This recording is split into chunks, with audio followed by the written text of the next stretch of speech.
धर्मज्ञान channel की और video देखने के लिए सब्सक्राइब करें और नोटिफिकेशन के लिए घंटी के निशान को दबाएं। लक्ष्मी नारायण की पूजा करने वाले लोग घर में नारी का अपमान करते हैं। लक्ष्मी नारायण कभी खुश नहीं हो सकते, कभी प्रसन्न नहीं हो सकते। पहले माताओं को इतनी भूख होती है, बहू आवे बहू आवे बहू आवे। अब तो चैन मोटी पहनती नहीं है, इंतजार करती है, प्रतीक्षा करती है, बहू आवे। और एक आध साल निकली है, फिर वो बहू कितनी बुरी, लाल मिर्च से भी खतरनाक लगती है। ऐसा होना नहीं चाहिए। मैं बहनों को निवेदन करना चाहूंगा, दोनों बात मैं लेके चल रहा हूं। मैं बहनों को निवेदन करना चाहूंगा, जो बहनें ससुराल पहुंचकर पियर को बहुत याद करती हैं, ऐसी बहुएं ससुराल में सप्रसन्न सकुशल जीवन में रह नहीं सकती। यह हमने देखा है। ससुराल में रहने वाली बहुएं एक एक मिनट में पियर को याद करती हैं। आटा लगाया, दौड़ करके गई, फोन उठाया, मम्मी कैसी हो। फिर सब्जी छौंकी, फिर गई, मम्मी कैसी हो। मम्मी को 10 मिनट में जुकाम हो गया है? एक एक मिनट में फोन, एक एक मिनट में फोन। और फिर बातें भी कैसी, देवरा ऐसा है, देवरानी ऐसी, निपुतनी है, जेठानी ऐसी है, वो पता नहीं। बस चुगली के अलावा और उसके पास तो और कोई काम। ये मैंने सुना है ना। अब घरों में हम जाते हैं, कोई घंटारी थोड़ी हिलाते रहते हैं, घर का वातावरण भी तो देखते हैं। सासू अपनी मां जैसी लगती नहीं है, जीवन निकल जाता है। बहू अपनी बेटी जैसी लगती नहीं है। जाते हैं मंदिर में सुंदरकांड करने के लिए, फिर कहते हैं 40 साल हो गया है, सुंदरकांड ने कुछ दिया नहीं।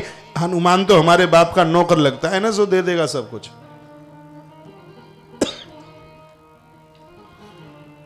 स्वभाव संभालिए, स्वभाव सुधारिए। देखिए परिवार कैसे चलते हैं। मैं एक सूत्र दे रहा हूं। झांसी यूपी में एक जगह पड़ती है, वहां की सत्य घटना है, 4-5 साल पुरानी घटना होगी। एक घर में नया नया विवाह होकर के आया। अब नई बहू, आपको पता है, झुक के चलेगी, नाश्ता भी करेगी तो पूछ के भी, वो पहली बार आती है तब की बात है। सोने जाएगी तो पाम छू करके जाएगी, नहाने जाएगी तो भी प्रणाम, वो आपको पता ही है। वो नई नई शादी होकर के आई। अब सुबह ही का टाइम था, अच्छे घर की बच्ची थी, और वो झाड़ू लेकर के जो ही लगा रही थी, तो पेढ़ैली पर एक मटके में एक 40 किलो घी रखा होगा। पहले सब सामान तो मिट्टी के बर्तनों में ही रखा जाता था। गोरिया जानते हैं आप? जानते होंगे। जो नहीं जानते हैं तो फिर तो मैं यही समझूंगा कि आप जापान के जन्मे हैं। गोरिया अपनी देशी भाषा में तो बड़ा आनंद आता है। कल रात को मैं करावल नगर में था, तो एक बूढ़ी मैया अपनी बहू को कहती है, ओ बहू आजा प्रसाद ले ले। इतना बढ़िया लग रहा था। हाँ?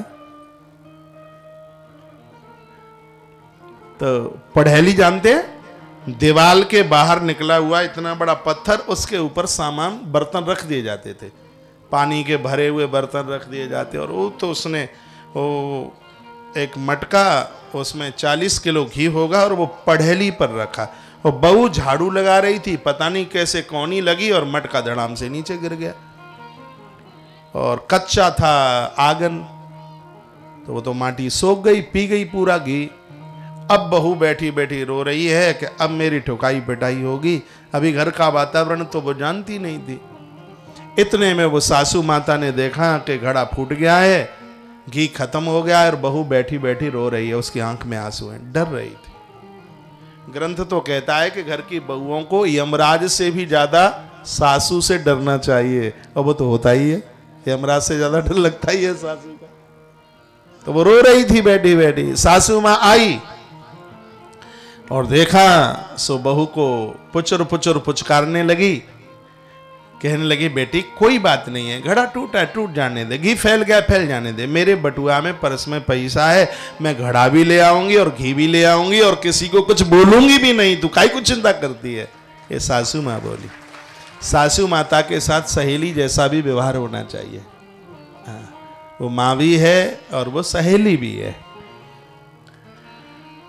इतने में वो उसके ससुर साहब आए, देखा कि मटका फूटा, घी खत्म हो गया है, और पुत्र वधू रो रही है, और मेरी पत्नी उसको समझा रही है।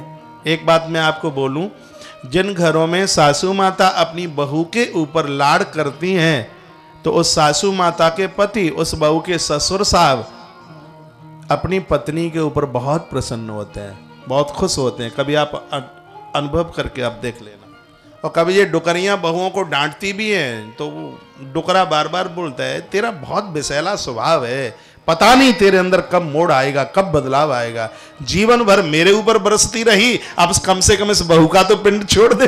वो बोलते हैं, कभी कई बार बोलते हैं। तो वो आए और उन्होंने कहा, बेटा कोई बात नहीं है, ये कहीं हमारी रिंकी से घड़ा टूट गया होता तो, बेटी का नाम रिंकी रहा होगा, कहीं उससे घड़ा टूट गया होता तो कोई बात नहीं है, तू भी तो हमारी बेटी है, बेटा चल खड़ी हो जा।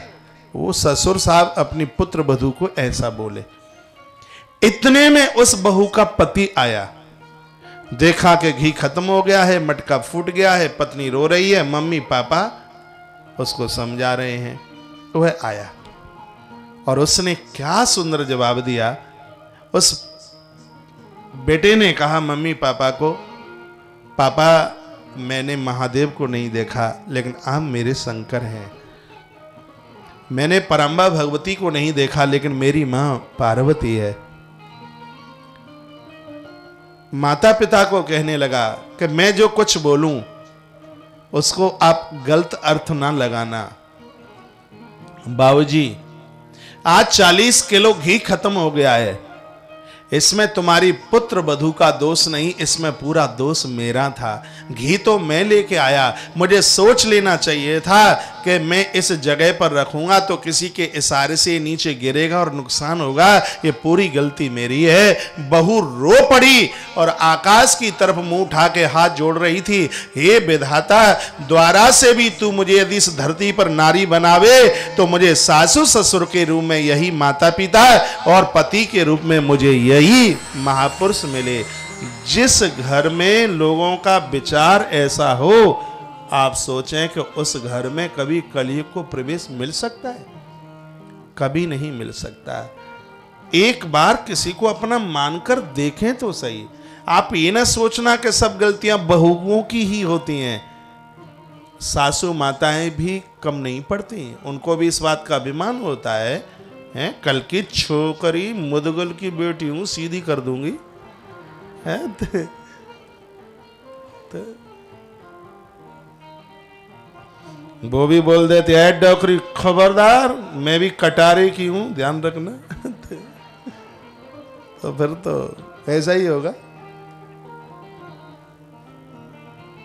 समाधिया जी मैंने कुकथरी का नाम नहीं लिया है।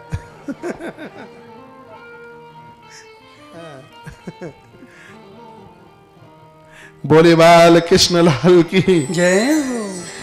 कुकथरी में हमारी बहुत बुआ हैं, हमारे आधा सा काम है समझ लो। हाँ। कृष्ण कन्हैया लाल की जय जय जय श्री राधे जय जय श्री राधे जय जय श्री राधे श्याम। मेरी पवित्र व्यासपीठ निवेदन कर रही है, घर का वातावरण बहुत बढ़िया बनाओ, एक दूसरे के पूरक बन करके एक दूसरे, देखो ये कथाएं कहानी किससे ना बन जाए। एक दिन मैंने बोला है कि घर को वृंदावन बनाइए, वो तब है एक दूसरे से प्रेम करें। और कभी कभी तो मुंह लटके ही रहते हैं, कोई बात ही नहीं करता है। और कभी कभी बूढ़ी माता है अपनी बेटी का सहारा लेकर के बहुत कुछ बहुओं को बोल देती है, और वो भी फिर कोई पीछे नहीं हटती है। वो तो नया खून है, वो पीछे कैसे हटेगी फिर? आप चाहोगे, देखो एक नई घटना 20 दिन पहले एक व्हाट्सएप पर मैं देख रहा था, एक वो हो सकता है तुम्हारे व्हाट्सएप पर भी वो आया हो। एक बहू अपने पिता, एक बेटी अपने पिता के पास पहुंची ससुराल से, बस पकड़ी उसने राजस्थान रोडवेज और पहुंची, और पिता वैद्य था और कहने लगा मुझे चाहिए जहर, डोकरी को मार के छोड़ूंगी। इसने नाक में दमक कर रखा है, वैद्य था पिता। उसने कहा देख बेटी पुलिस वालों को पता लग जाएगा, मुझे तुझे सिपाही लेके पकड़ के ले जाएंगे, समाज में बहुत बदनामी हो जाएगी। कहा पापा भले ही जेल आज जाना पड़े और मुझे चाहिए जलबास इस डोकरी को मारने के लिए। पिताजी ने बहुत समझाया, वो माने नहीं कैसे भी। तो पिता ने कहा देख बेटी ऐसा कर लेते हैं ना, मैं एक ऐसा जहर दिए देता हूं जो डोकरी को धीमे धीमे मारेगा। तो बेटी ने पूछा कितना समय लगेगा? उसने कहा 5 महीने वो मर जाएगी। कहा पक्का मर जाएगी? हाँ बिल्कुल पक्का मर जाएगी। तो पापा ऐसा ही होना चाहिए। तो पिताजी ने कहा बेटी जब तू जहर देवे आटे में माड़ करके रोटी के साथ में जब तू उसको देवे तो थोड़ा डोकरी की सेवा करते रहना, नहीं तो फिर कहीं शक हो गया ना तो परिवार उजड़ जाएगा। कहा ठीक है। सो वो पुड़िया लेकर के गई और रोटी बना करके बुढ़िया को दे दी।